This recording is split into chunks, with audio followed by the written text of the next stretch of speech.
We have Alex Jarbo with me here today, and I'm going to send everybody to your webpage, Alex. Head over to alexjarbo.com, and I'll make sure to have that link in the show notes. But we're going to be talking about not only short-term rentals, but short-term development. Alex is working on a $10 million project right now as he's building short-term rentals in his market. I really appreciate your time here today, Alex. Oh, thanks for having me on, sir. So I got to start asking, what made you find your way or your niche to real estate investing on short-term rentals? Yeah. Originally, I was in the military. So I was in the Marine Corps and I had served for 4.5 years, about a year left on my enlistment. I had decided that I didn't want to re-enlist. So I really dove deep into every single asset class you can think about: stocks, crypto, businesses, M&A, real estate. Real estate really caught my eye just because I just enjoyed the control I have over it in terms of forced appreciation. You have almost complete control over the real estate asset. I originally landed on flipping, like flipping houses. And I had joined a flipping mentorship. And what I realized was the gentleman that was in charge of that flipping mentorship, all of his long-term wealth was tied in short-term rentals. So I actually got him on a call. And this is back in 2015. And I got him on a call and I was like, I'm obsessed with that. Like that's the coolest thing ever. I want to invest in short-term rental. So he helped me choose, or he let me decide on how to choose a market. And then also like what goes into a good short-term rental. He had also shown me his numbers. And so the day I got out of the military, I moved directly to where I live here in Asheville, North Carolina. And I got my real estate license when I first moved here. I just started looking for a rental, looking for a short-term rental that I could purchase. I had some money saved up, but it wasn't anything crazy. And what I realized was anything was either way out of my price range or it wouldn't have done well. Anything that was in my price range wouldn't have done well as a short-term rental. Maybe it would have done if I put like a long-term tenant in there, but there wasn't anything unique about the property. So I decided to, it was about 6 to 8 months of looking, and I decided to build my first real estate investment, ground up development. It was an 800 square foot A-frame that we own to this day. And then one turned into two turned into four, brought on some investor capital. And like you said, like we're developing over $10 million in real estate today and hoping to triple that next year. You mentioned you were looking for a unique piece of property in which to do short-term rentals. What were you looking for that wasn't available? I'm At that guessing time, North Carolina. yeah, I was looking for something where, so like the way we develop property is, I like to say Instagrammable properties, a property where the property itself is an experience outside of the city that the guest is visiting. And just what was in my price range at that time, there was nothing like that on the market.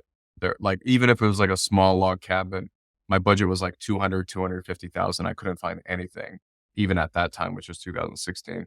So you're primarily building log cabins? Is that It's what a you mix of everything. So what we like to do is we like to develop anywhere between 4 to 12, 6 to 12 cabins at the same time in a cluster development. And they're themed in a certain way, whether it be log cabins, A-frames is really popular right now, modern contemporary barn style houses, cottages, chalets, and then we're playing around with tree houses as well, designing some tree houses. do you hold all of the properties Uh, that you build, or are you I, looking to sell some of these as well? No, so I'm married. I'm married to the deal and my investors for 8 to 10 years, depending on what the market looks like at that time. But any property that I develop with my company, I'm an equity and I have equity in the property, and then the management also is also done in house as well. When you're looking at a place in which to build these properties, what have you learned now that you keep in mind regarding a great location? Yeah, that phenomenal question. That is the most important question to ask when it comes to short term rental development. You have to think of so I like to say you have to think the whole guest experience. And so the guest experience doesn't mean just the property where the guest is visiting. What the guest experience also means is the drive to and from the property. So what I like to say is you don't want your guest to be driving 30 minutes up a gravel road to get to the property. A lot of times they'll be driving it at night. A lot of times they'll be new to the area. Sometimes they'll lose reception.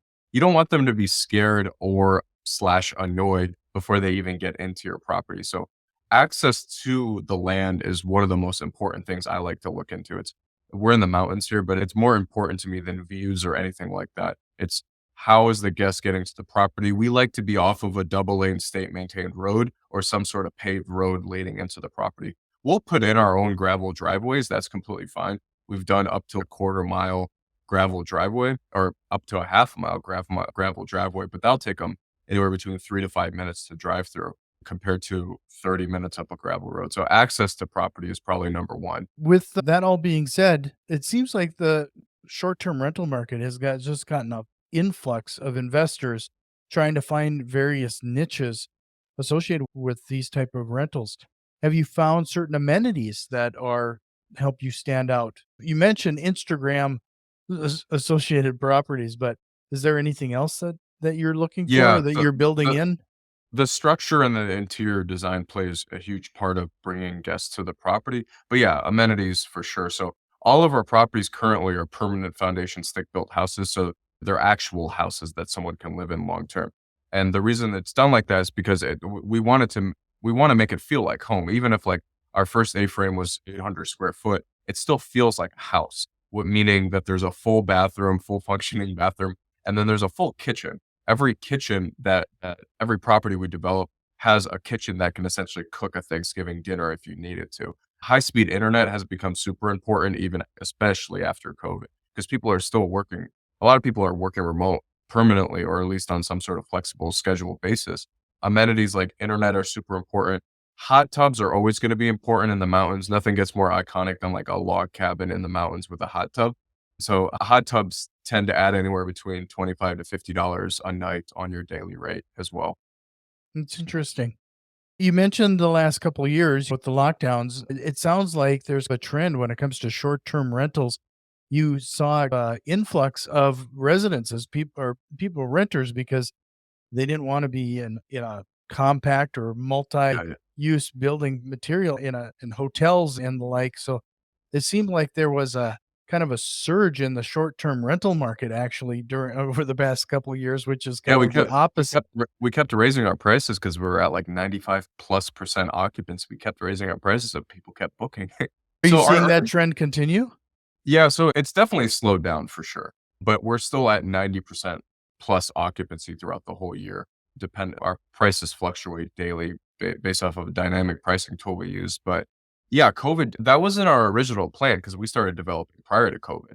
Then we had rentals prior to COVID, but I went further out from the city just because I had to because it was cheaper. I just couldn't afford it at that time.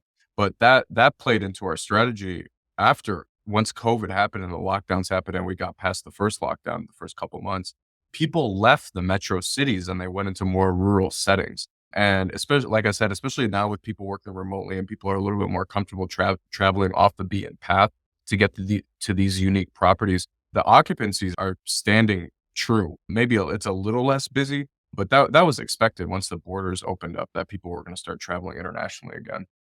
And then with so many people trying to get into short-term rentals, have you found any marketing strategies to help you stand out from the crowd?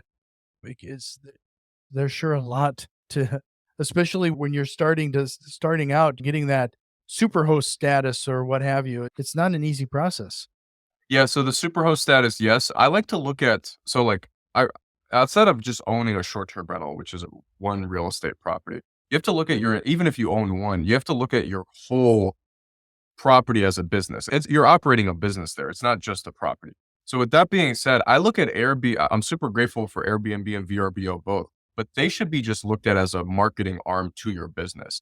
Now, what that means is the way you had asked how we differentiate ourselves is in the last 6 months, we've really focused on establishing a direct booking platform, meaning that we have our own separate website and then a tool that I will recommend forever as a tool called StayFi. And what it is, it's a little disk that plugs into the back of your router. And you can essentially create a landing page for your internet. Hmm. And so like the guest has to put their email address in prior to logging into the internet. We've hosted over 1,000 guests this year and we've never had an issue with that. And like no one's ever complained about that. And what that does is we get the guest off Airbnb, VRBO, they stay in our property. And then from there, we get their contact info, their email address, and then we can remarket to them and push them towards our direct booking site. That way we have complete control over the guest, which is important in any type of business. You don't want if you own an email marketing company, if you own any type of e-commerce business, you don't want your business to live specifically, say like on Amazon or on Google or on wherever on YouTube.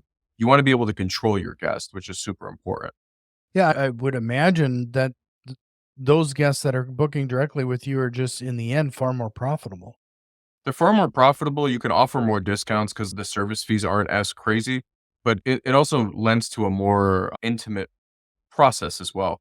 It's almost gone full circle because back in the short-term rentals have been around forever. It's not a new idea. It's just the way we book them has become with Airbnb and VRBO and the other online travel agencies. It's just easier to book. There's just back in the day, you had to pick up a phone to call a real estate agent to book a short-term rental. So it's almost gone full circle now because back in the day before even Airbnb existed, people had their own websites if they owned like a complex or like a log cabin court of some kind. They would push people towards a site, and it's going full circle now, where it's like, again, it's like we're integrating with Airbnb and VRBO for them just to be a marketing arm to bring people into our business. So how many of these have you built so far? We've built 14 or sorry, 13, and then we're building another 24. That's where the 10 million comes from. And like just as we're recording this, we're going to list 11 in the next 2 months. 11 more are going to be done in the next 2 months. So what are some of the lessons you learned in building, like in dealing with the contractors and timelines and project management associated with all this? Yeah, that's a phenomenal question. Obviously making sure that you're vetting your GCs, that's huge. And making sure that you have when you're investing in more rural settings, making sure that your GC should be doing this, your real estate agent should be checking up on this as well.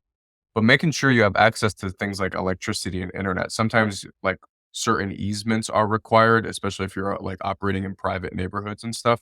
Making sure that all of that is hashed out during the due diligence phase before you close on the land. That's been huge. And then just working with people, and it's a little bit difficult when you're first starting, but working with people that you can get a feel for that like they can grow with you. That's been huge. Is understanding people's goals. Maybe some GCs or some tradesmen don't want to build as many as you want to, if that makes any sense. Maybe they're comfortable with a certain amount of work and just understanding that is super crucial. So just understanding the goals of everyone that's working for you is very important. That goes for any business. Yeah. Just to remind everybody, head over to alexjarbo.com for more information about Alex and his team are doing there. And I'm going to transition into the team. You talk and just make sure you vet your GCs and everybody accordingly. But what type of questions are you typically asking to make sure that it's just frankly a good fit? Yeah, you wanna see what projects they've done in the past. You don't wanna be the one that they're learning on. So that's number 1. Number 2 is understanding what type of license they have. So if we're in the state or if we're operating in the States, I always like to work with GCs that have something called an unlimited license. There's a certain threshold they have to meet to be able to get that license. That's a really good way to vet a GC is asking them, do they have an unlimited license or if their license is unlimited. And then, yeah, just also, a really good thing that I've actually never thought about until now that we've gone through is understanding and making sure that they've actually worked with a bank in the past, because some GCs will specifically just work with people that have cash that are building their projects. When you add a lender in the mix, that is a completely different world where they have to answer to a lender and their processes as well. So like making sure that they have some experience working with a bank as well. Forgive all the questions because building short-term rentals new is just a new concept. Earlier, you mentioned you couldn't buy a cabin for 250,000 at the time. Is that approximately what you're building these for today? That Or yeah, that first A-frame with the land, with turnkey furnished, everything was about 250 grand. And to put that number in perspective, that cabin last year, A-frame cabin, whatever you wanna call it, that A-frame last year grossed 82,000, and then it netted after debt service 46,000. So that's a pretty big number. yeah. Like you get 2 or 3 of those and you're pretty much set, unless you wanna go as big as we're doing right now. Do you have a limited amount of a requirement regarding how long somebody stays there? I've noticed it. I Yeah, can't imagine. we typically don't target the midterm guests, well, 28 days, 30 days plus. There isn't necessarily honestly, out of the 1,000, we've never had a guest that has stayed over a month before. And that's probably just because the way the properties are, like, they are smaller properties for the most part, anywhere between 400 to 1,300 square foot. And we're in a vacation area, so it's like, I don't really see people staying here, like, 2, 3 months at a time. We wouldn't want that anyways. Do you have these cabins like on water and that too then? So there's other Yeah, activities? no water, but mainly all mountain views for the most part. Either mountain views or some sort of wooded setting. With the lockdowns and everything, we also experienced supply chain issues, and in the mountains, I'd imagine that might Yeah, have been even even on it. amplified further. What kind of obstacles have you run in there? Yeah, so I love that question. So when obviously COVID first happened, it was probably a year and a half or 2 until we really picked up again on the new development stuff. What we were doing during COVID was purchasing properties that had some sort of land attached to them. So, like, where we could afford to purchase, say, like an $800,000 cabin with 4 to 6 acres attached to it where we could do future development on, and that's where we're at now is, like, we really ramped up in the last 6 months, but we did put a pause on development for a little bit and just focused on purchasing cabins or some sort of unique property that had land attached to it. And then now that 6 months ago is when we were ready to start up again. That was huge. But even 6 months ago, there was supply chain issues. So what I've been saying to that is I told after going through it for about a couple months about things being delayed is it wasn't 100% what we wanted with building some of these cabins, but just building stuff with items and materials that was in stock was huge. And I'm mainly talking to the finish, like the finishing stuff. That was huge. Was like we're only building with items that are in stock. And then another thing was we optimize our floor plans. That's very important. I've talked to a lot of students that like will show me a floor plan and it's completely there's a lot of wasted square footage. So just making sure that a floor plan is completely optimized. Open floor plans are always going to do really well. Using pocket doors has been super helpful as well. These are very tiny details to think about, but it lends to the bigger picture of developing the cabin. So the pocket doors and then just open floor plans or open concept floor plans have been huge for us because it takes a small property and makes it feel way bigger. Yeah, you're not talking about very large places. How many bedrooms do you typically have, or how many guests Yeah, can so you that accommodate? that first one with 800 square foot, has a loft with a ladder, and it has a queen bed up there, and then it has a bedroom downstairs as well. So 2 bedrooms, and then we have a queen sleeper sofa, so that one can sleep 6 people comfortably. It could sleep 6 people. We don't like to go over that number. Okay, and is that typically what the other ones are looking to? Yeah, 4 to 6. I don't like to do 2. Usually you can get away with 4. If we're doing 2, then I feel like the property's a little too small. You can't do the Sure. full kitchen or maybe even a full bathroom. When I say full bathroom, some of our smaller, like our 4 or 500 square foot properties have just a shower compared to a bath. But yeah, I don't like to do 2. Usually you can get away with 4. So, since these are in rural areas, are you having to deal with wells or septic systems or anything as well? Yeah, every single one of the properties is on well and septic. So those permits tend to be right now about 12 to 16 weeks out. So we'll actually pay for the permit up front and then we'll include it in our budgets. And then I'm essentially reimbursed once we close on the loan. Once we get under contract and we get to a certain point where we feel comfortable that we're going to close, we just submit that permit while we're still in the due diligence phase. Since you've built so many of these, been the biggest surprise? What was the biggest wrench that's been thrown into it so far?